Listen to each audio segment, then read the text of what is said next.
David was responsible for the death of an entire village. And David is broken. Very few people escape the slaughter. Because taking matters into our own hands, sometimes it feels good. It just doesn't turn out good. Oh, Father, tell me, do we get what we deserve? Oh, we get what we deserve. And where down we go, go, go, go. And where down we go, go, go, go, go. And where down we go, where down we go.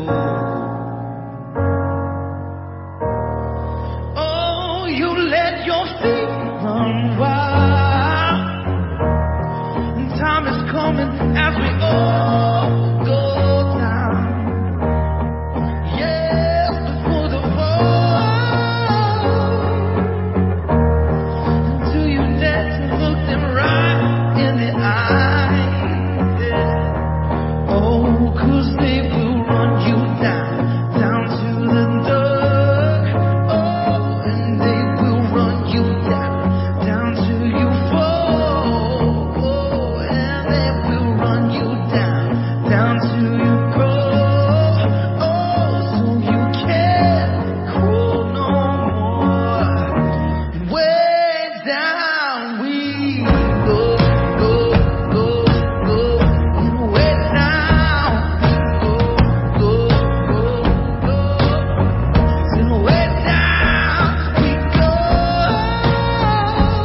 go, go. And way down we go. Yeah, 'cause they will run you down.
Yeah, where we left off with our hero last week, things were really, really, really bad. David made a colossal mistake. In fact, if you're just joining us, we're in the middle of a series on the life of David.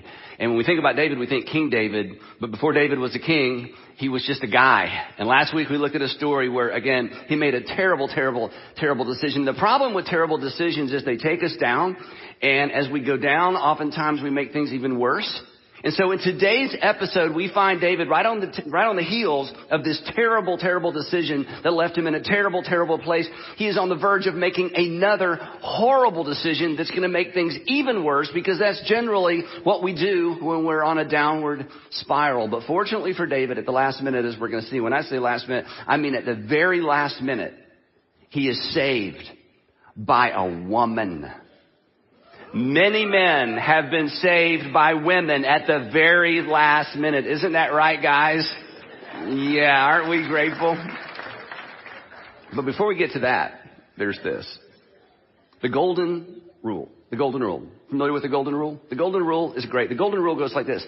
Do unto others as you would have others do unto you. Yeah, we all kind of know that. In fact, for some of you, you grew up with that. You didn't know that was like a Bible thing, but yeah, it's like a Bible thing. Do unto others as you would have others do unto you. And the golden rule is great until you are mistreated by others.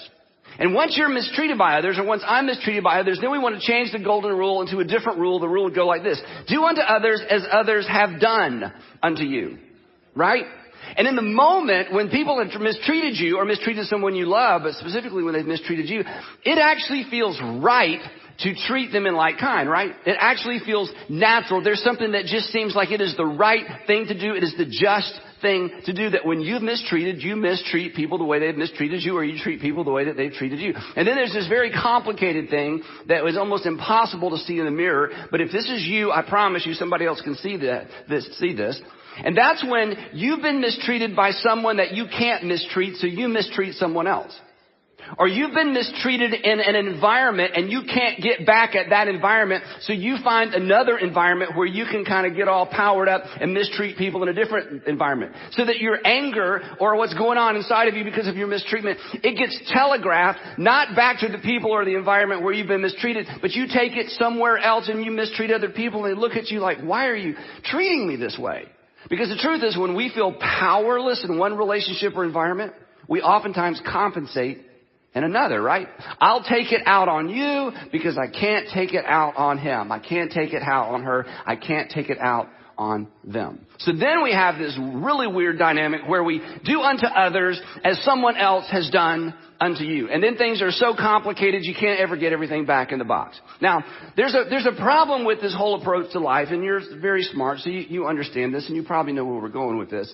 The problem with getting back at people or paying people back in like kind, or to use the vernacular that we normally use, the problem with getting even is that it makes you even. And it makes you even with someone you don't even like. Why would you want to be even with someone that you think you're better than? Why would you want to be even? Why would I want to be even with someone that I think I'm already ahead of? Why would you want to be like the person that you don't like? Because when you get even, you're acting like the person you don't like. I'm acting like the person I don't even like. And that brings us to part 3 in our series on the life of David. Now, a real quick catch up. This story takes place about 1,000 years BC, about 3,000 years ago. There is so much extraordinary detail. I'm having to skim through so much of the story, so many details. I would encourage you to go back and read this for yourself. It's found in the Old Testament. Again, about 1,000 years BC, David steps onto the scenes, the pages of history as a warrior, a giant killer. He was 15 years old when he killed Goliath. He immediately becomes a folk hero. He becomes the most popular, well-known person in the nation of Israel, in ancient Israel. And then something horrible happens, as we saw last week. He becomes a fugitive because King Saul is very jealous of David, and David has married one of his daughters. David is best friends with his son, and Saul sees David as a threat, and so he runs Saul out, and David becomes a fugitive. In today's story, we pick up with David in his fugitive years, surrounded by his merry men, living off the land, trying to stay out of trouble, trying to stay away from the Philistines, but at the same time not feeling welcome in his own country. And here's where the story begins. A certain man in Maon, who had property there at Carmel, was very wealthy. And he had 1,000 goats and 3,000 sheep, which he was shearing in Carmel. And when we read that, we think we don't know what that means. But for the people in ancient times, if they heard this, they would say, wow, that dude is wealthy. Okay, so it's a super wealthy guy. And his name in the South, we would say Nabal, with a kind of a nasally thing. But actually, his name was Nabal. So we're going to try to call him Nabal, but I may call him Nabal because I grew up calling him Nabal because I'm from the South. Anyway, his name was Nabal. Story continues. And his wife's name, much easier, was Abigail. And she was an intelligent and beautiful woman. But her husband, Nabal, was surly and mean in his dealings. In other words, he was actually heavy. He was harsh. He was a pain. He was just, nobody liked this guy. In fact, his name actually means fool. And as it turns out in this story, he was his name. He was a fool. The story continues.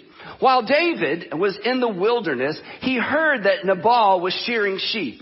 So he sent 10 young men and said to them, go up to Nabal at Carmel and greet him in my name. Now let me stop and say something about shearing sheep real quick. In the season when herdsmen or people who are shepherds or had lots of flocks, lots of sheep, when they sheared their sheep, this was like an annual paycheck. This was like an annual financial statement. This is when a person with sheep found out how wealthy they really were. And Nabal is about to find out that he's even wealthier than he thought he would be. So this was generally a very festive time because the owner is feeling generous. The owner is feeling wealthy. They've come to the end of the season and it's, basically they're all getting a big paycheck.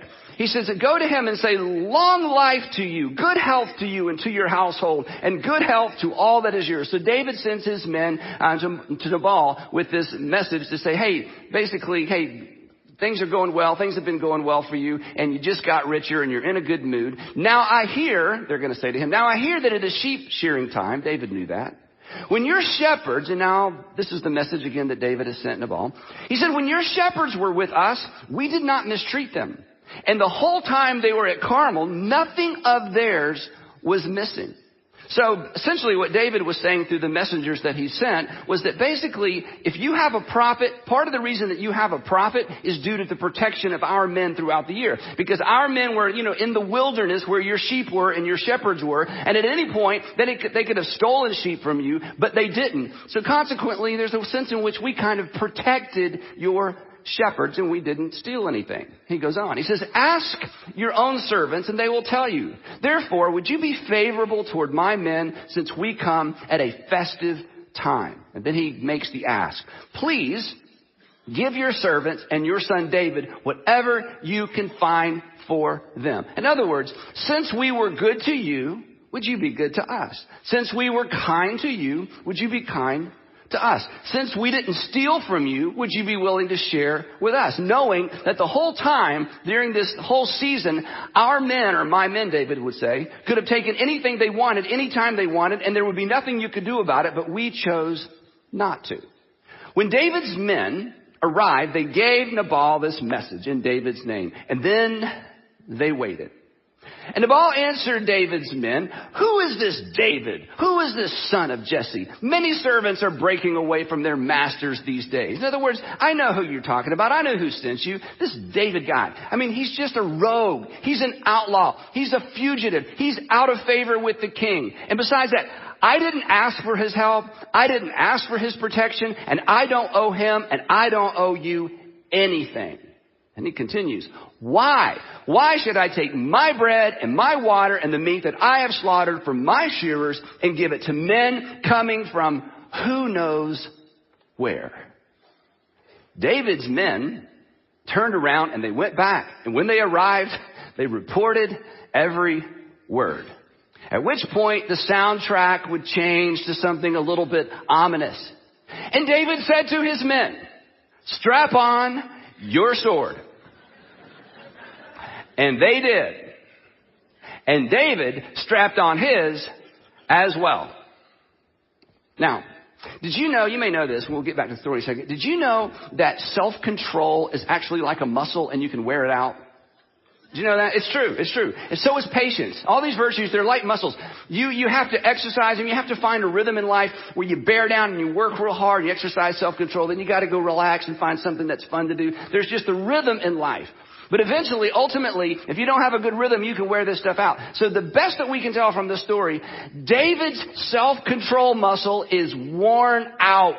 His patience is worn out. And part of it may be, again, we're kind of reading into the story, kind of reading between the lines. He's been on the run now for several years. He's having to live off the land when he should be living at home or living in a palace or, perhaps even be the king by now.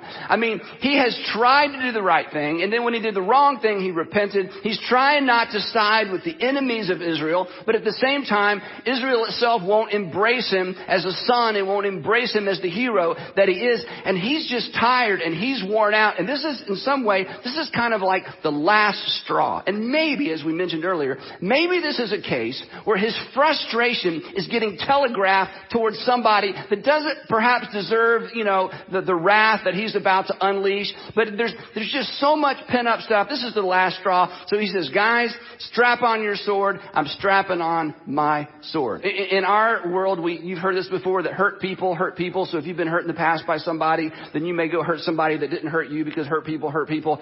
Perhaps this is an example of hunted people hunt people. Okay? Because David is being hunted by King Saul and King Saul's army, and now David's going to go hunt somebody that he feels like has been, unkind or unfair to him. And the cool thing we find out in this text a little bit later on, as David straps on his sword and as he begins the journey to find Nabal and to pay him back, for this unkindness or this injustice as he considers it, he begins to do what all of us do. He begins to, in his mind, justify what he's about to do. He begins having that imaginary conversation, kind of building up a head of steam, because, again, he's really not sure this is the thing to do. Like oftentimes we're really not sure that what we're about to do is the thing we ought to do. But we talk to ourselves, don't we? And we talk ourselves into this. And in just a minute in the text, we actually kind of get an insight into what David is telling himself as he moves in this horrible direction. Now, fortunately, there are other characters in the story. The story continues. One of the servants, and this is one of the servants of Nabal, one of the servants of Nabal told Abigail, Nabal's wife, that David sent messengers from the wilderness to give our master his greetings, and he hurled insults at them. So this servant was there and saw what happened. David's men came. They were super kind. They were super polite. They said, hey, if you got a little extra, could you share it with us? And so this servant saw this exchange. Yet these men were very good to us. And so now this servant of Abigail says, look, here, what the men of David said, it was absolutely true. These men were very good to us. They did not mistreat us. And the whole time we were out in the fields where we were very vulnerable, the whole time we were out in the fields, nothing went missing. In fact, night and day, they were like a wall around us. The whole time we were herding our sheep near them. It's as if David sent his men to protect our herdsmen, to protect our herds, and to protect us from other robbers, from animals, or and the fact that they just didn't steal anything from us is quite amazing. And then the servant says to Abigail, now think it over and see what you can do, because disaster is hanging over our master and his whole household. He is such a wicked man that nobody can talk to him. And then the text tells us that Abigail acted quickly. She took, text tells us, all this detail is so fascinating. She took 200 loaves of bread, 2 skins of wine, 5 dressed sheep, 5 measures of roasted grain, which was like 60 pounds, 100 cakes of raisins, and 200 cakes of pressed figs, and loaded them on donkeys with servants. And then she told those servants, go on ahead and I'll follow you. But she did not tell her husband Nabal. Smart woman. The text continues. All this detail, all this drama. You should read the Bible. At least you should read. Isn't this fascinating? Okay, story goes on. As she came riding her donkey into and get a picture of this, okay? So there's this ravine. David and his men are snaking their way down into the ravine because they're going down into this fertile valley where the sheep shearing's going on, okay? As she came riding her donkey into a mountain ravine, there were David and his men descending toward her. So she sees this snake of his men, and they are armored up, and they are all ready to go, and they are headed toward her village where all of this is taking place. And when she got there, she met them. Now, the cool thing, this is where the story tells us what David's thinking, okay? Because he's had kind of this long journey, and he is building up a head of steam because he is about to butcher some innocent people. He's about to butcher people he's never met. He's about to let loose this rage that's been building up in him, perhaps all these years as he's run from King Saul. And the text tells us this, that David had just said out loud, he's kind of talking out loud to his men. David had just said, it's been useless, all my watching over this fellow's property in the wilderness so that nothing of his was missing. And what has he done? How has he responded to my goodness?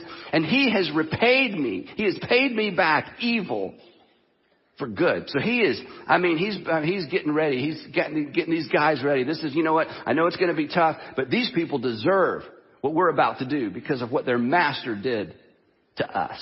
Now, this next part is so rich. I mean, it is so rich. So I'm going to kind of walk you through it slowly because this is the kind of thing that if you are reading the Old Testament on your own, you may kind of zip through this quickly, but this is so rich. So follow this. When Abigail, Nabal's wife, when Abigail saw David, she quickly got off her donkey and she bowed down before David with her face to the ground. Now this is very strange.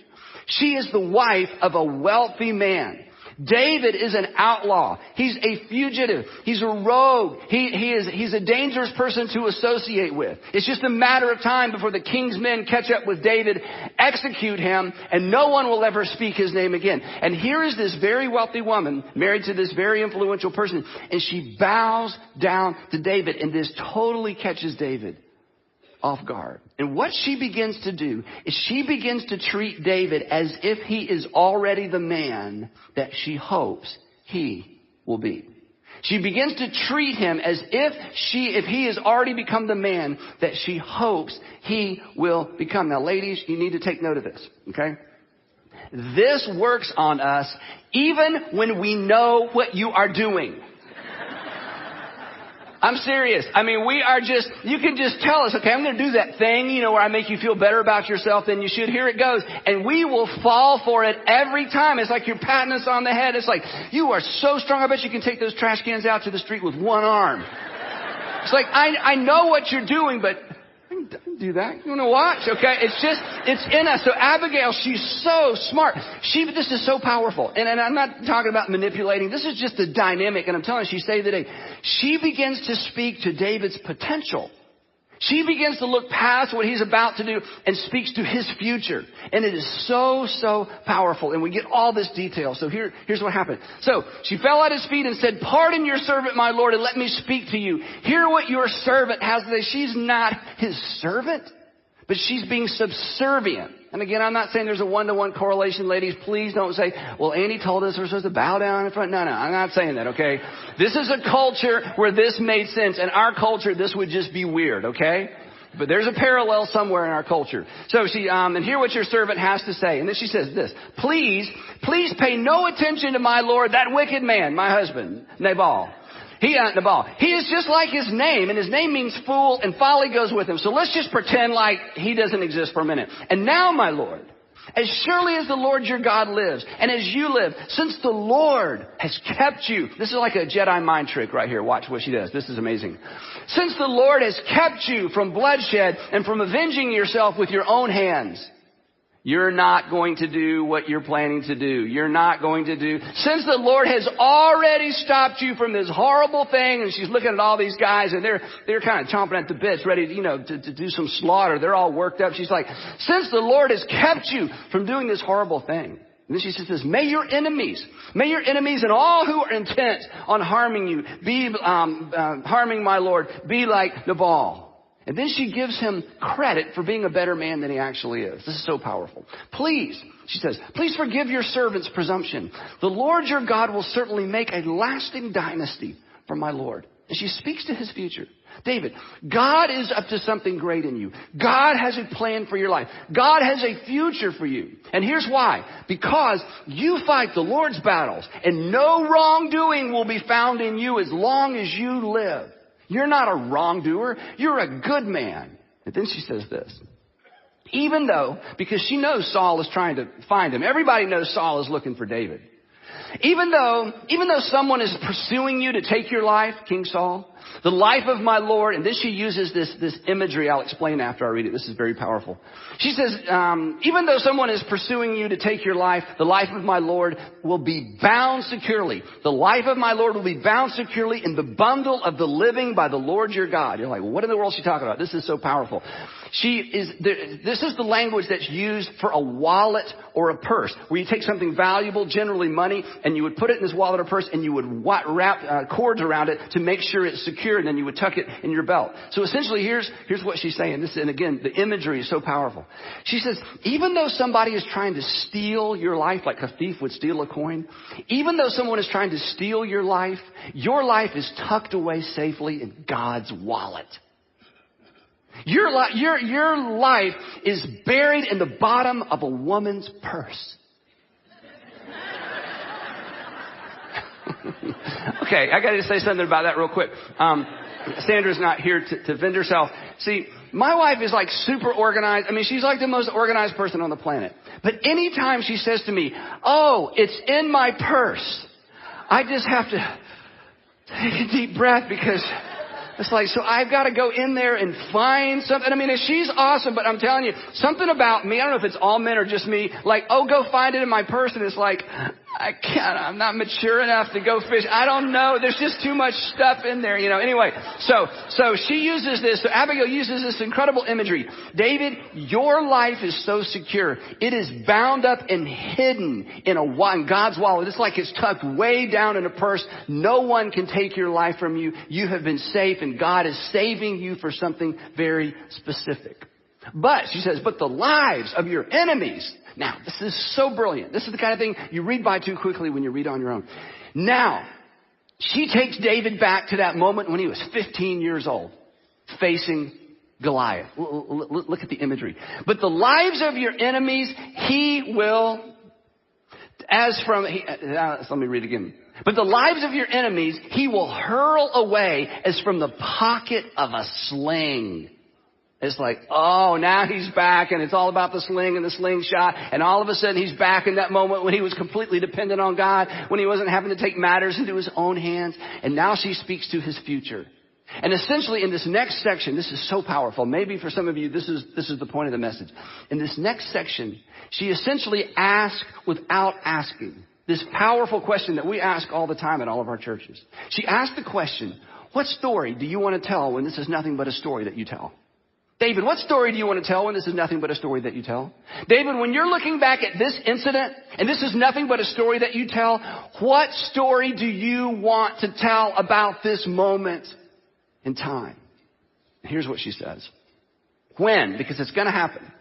When the Lord has fulfilled for my Lord every good thing he promised concerning him and has appointed him ruler over Israel. In other words, one day when you are the king, my Lord will not have on his conscience the staggering burden of needless bloodshed or having avenged himself.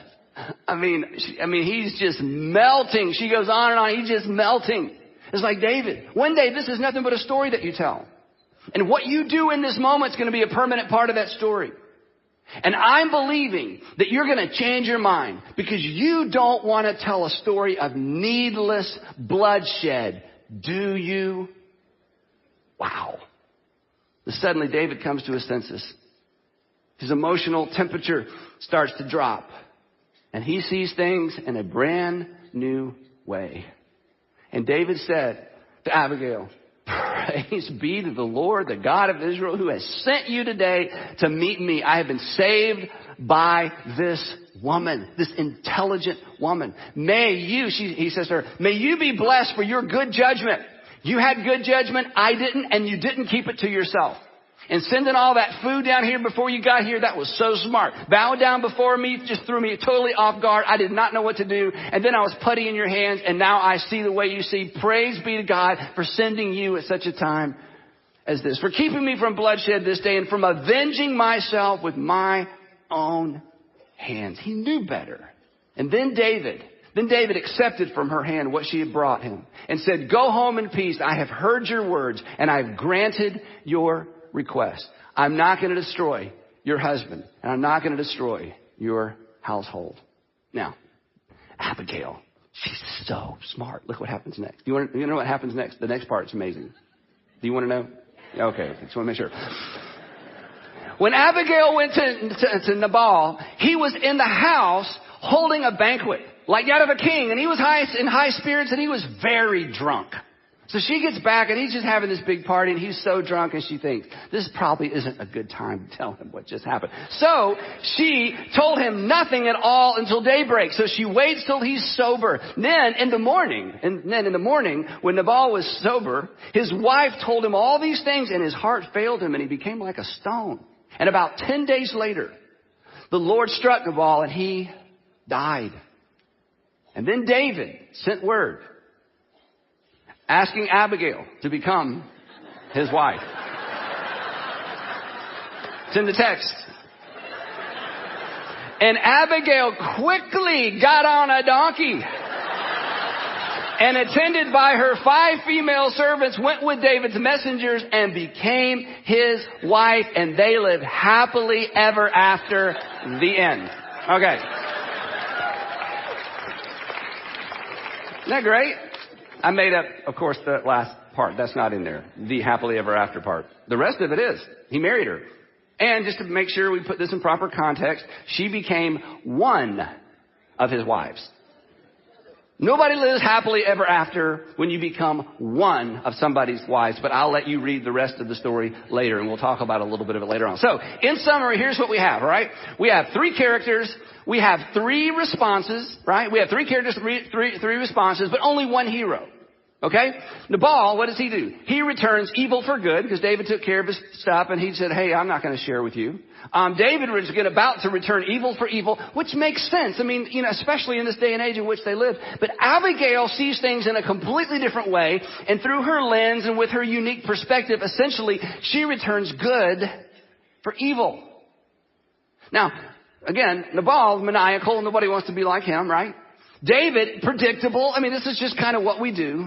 But when you read this story, well, the one thing you can't miss is that Abigail, she's remarkable. And her response is remarkable. And her judgment is remarkable. And her approach is remarkable. I mean, the whole story, she's just remarkable. And there's a sense in which she is way, way, way ahead of her time. You see, during this time in history, the nation of Israel was in a covenant with God. We call it the Old Covenant. It's contained in the Old Testament. That's where we get the Old Covenant, Old Testament. And in the Old Covenant, returning evil for evil was actually okay. I mean, it was eye for an eye. It was tooth for a tooth. I mean, you read the Old Testament law. David's response, I mean, we think it's a bit barbaric and a bit over the top. But his men weren't like, now, David, I don't know. I think you're overreacting. They're like, heck yeah, let's put on our swords and go have some fun. That was just the world they lived in.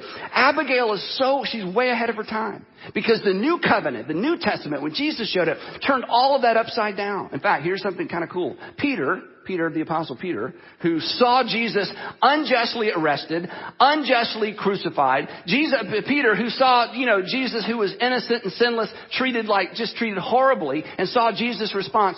Peter, who saw all of that, wrote these words to Christians in the first century who were being unjustly treated. And he doesn't go all David on us.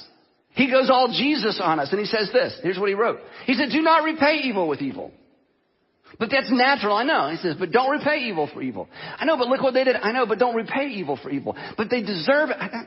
Don't repay evil with evil. Or insult with insult.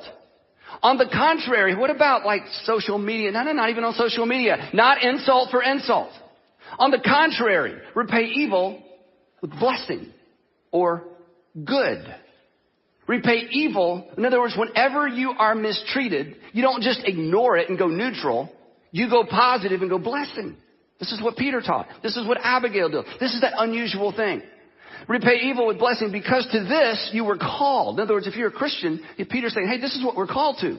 We knew we were going to be mistreated. Come on, they crucified our leader. What did you expect? How did you expect to be treated? He would say to Christians in the first century.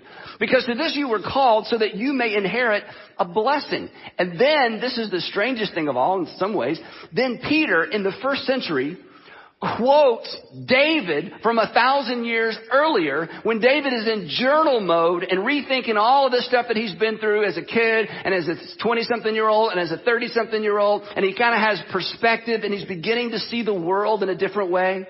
David journals the following, and it is so New Testament-ish as if it's pointing ahead to what's about to come. Peter feels like it's appropriate to quote David in the first century, even though David lived in a century that was all about a different kind of world and a different perspective on just about everything. He says this, he quotes David, for whoever would love life and see good days must keep their tongue from evil and their lips from deceitful speech. And then David wrote this that Peter quotes 1,000 years later. And they must turn from evil, and they must do good, and they must seek peace and pursue it. And Peter is writing this to Christians who are being mistreated specifically because of their faith. And where did Peter get this crazy idea? Don't return, evil for evil, but return good for evil, and respond to evil with a blessing. Where did he get this? He got it from Jesus.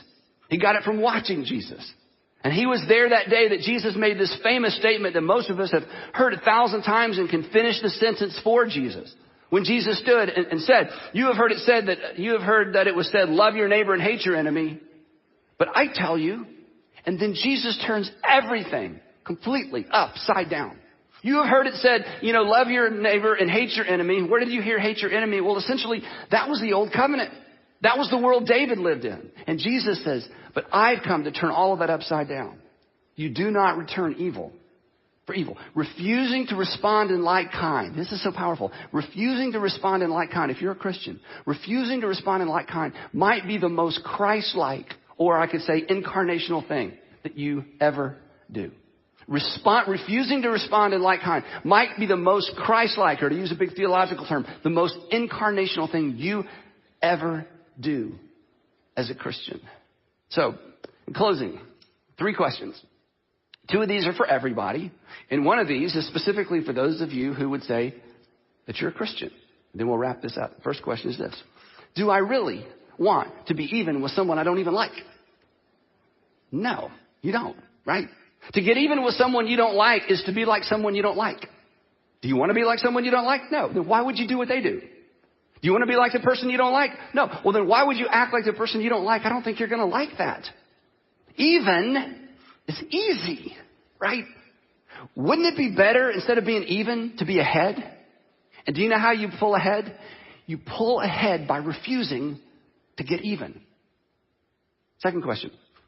This is a big one. What story do you want to tell? Okay, going back to the life of David, there he is sitting on his mule, and perhaps he can see the smoke from the campfires where they're shearing sheep. I mean, he's a few hundred yards away from a different kind of story. And Abigail stops him and speaks to his future. And she says, do you really want this on your conscience? Is this really the story you want to tell? How did you become king? Well, I went around slaughtering innocent people to finally everybody was so scared of me, they made me king. Oh, that's the story. Is that really the story you want to tell? This is the question we should all ask. It doesn't matter if you're a Christian or a religious person. You should ask this question at every juncture, because every event in your life just becomes a part of the story of your life. Every season of life it just becomes a part of your life. It's just the story that you're going to tell. Everything becomes the story that we tell. What stories, you think about how you're being mistreated or what's being done to you or being said about you, what story do you want to tell when this is nothing other than a story that you tell? Do you really want your story to be, and I got even? I became just like the people I didn't even like? Okay, that's predictable. But it's so unremarkable. And then here's the third question, and everybody can play, but if you're a Christian, okay, we don't really get options on this. If we're Christ followers, this is basic. This is 101. This is Jesus 101. I've decided to follow Jesus. This is part of the deal. What would it look like? What would it look like for you or for me to return good for evil? When you think about him, you think about her, you think about them. When you think about your ex, when you think about an ex-employer, when you think about what your son or daughter has done, your grown son or daughter, your prodigal son or daughter, when you think about your parents, when you think about your dad, when you think about that neighbor, what would it look like in that specific incident, in that specific context, in that specific relationship? What would it look like to return good for evil? To use Peter's word, what would it look like for you to be a blessing to someone who's hurt you or offended you? Not just do nothing, I'm just going to ignore them. But to be proactive and to actually do something. To do nothing, that's mercy. Here's what you deserve. I'm not going to give you what you deserve. That's mercy. But to actually do something they don't deserve, that's grace. And if you're a Christian, this is how our story intersects with the story of salvation. This is our best opportunity to be like our Father in heaven. Again, it's how our story intersects. It's how our story intersects with the greatest story ever told. And the greatest story ever told is God returning good for evil.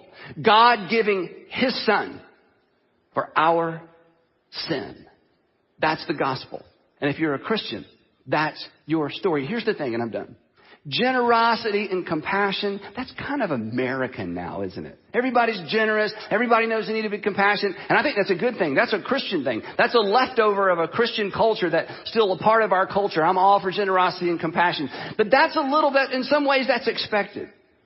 But this, returning good for evil, that's not expected. That takes you from predictable to remarkable. That sets you apart. And ultimately, for somebody, that is the thing that will set you free. Because until you return good for evil, the person that has mistreated you controls you. And here's how you know. Because you're like David on his donkey, headed down into that ravine, just rehearsing all the stuff you're going to do, all the stuff you like to do, all the stuff you're going to just lay in wait and do later, all the ways that you'd like to get them back. And if you can find somebody who will listen to your sad story, you keep telling your sad story. And when they say, well, you ought to, you just put that on now. One day I'm going to list, right? And the only way to get free, oftentimes, is to proactively do for someone exactly what they do not deserve for you to do, just like your Father in heaven. So, here's what David would tell us. Here's what Abigail would tell us for sure. Don't settle for even. Even is easy. And don't settle for predictable. And don't write a predictable story. Make it remarkable. Because at some point, this is nothing other than a story that you tell. In other words, do precisely for others what they don't deserve. And when you do, you're like your Father in heaven. Now, I realize it's so easy for me to stand up here and say this, or at least you think it is. And then I walk off, and I go have lunch, and you're left going, oh, great, but you don't know my ex, you don't know my son, you don't know what I've been through. I get that. I would never get up here and say this on my own authority, ever. How dare I? How insensitive of me. And that's why I would anchor this, as I would hope that you would anchor this, again, to what your Father in heaven has done for you. That's the measure. That's the standard. And to use Peter's language, that's what we have been called to do. What would it look like? What would it look like? What would it look like in your specific circumstances to return good for evil? Heavenly Father, I just pray that wherever this lands with us, that we would receive it as coming from you, not a man, certainly not from me. I don't have any authority to ask anybody to do something this remarkable. But Father, as I was going through the story and as I was talking, for many of us, something came to mind. Certainly somebody came to mind. In fact, maybe today is the day that we were going to head down into the valley and do the thing we knew we would regret, but it would feel good for the moment. Or perhaps that's next week. Or perhaps we started writing that letter in our head. Or perhaps we're planning to make that call. Or perhaps we're in the middle of it. And Father, if you've spoken to us, I pray that we would have the wisdom to know what to do and then the courage to do it. And Father, for those of us who claim to be followers of your Son, I pray that we would live that kind of remarkable life. And that we wouldn't be predictable. And that we wouldn't return evil for evil, although it feels so good and it seems so right in the moment. But that, Father, maybe today for some of us is that Abigail moment where you, through your word, stopped us in our tracks. And suddenly, we see things differently. And if that's the case, we want to say thank you. But again, give us the wisdom to know what to do with what we've just heard. In Jesus' name, amen. Thanks so much for being here. We'll see you next week for part 4 of David.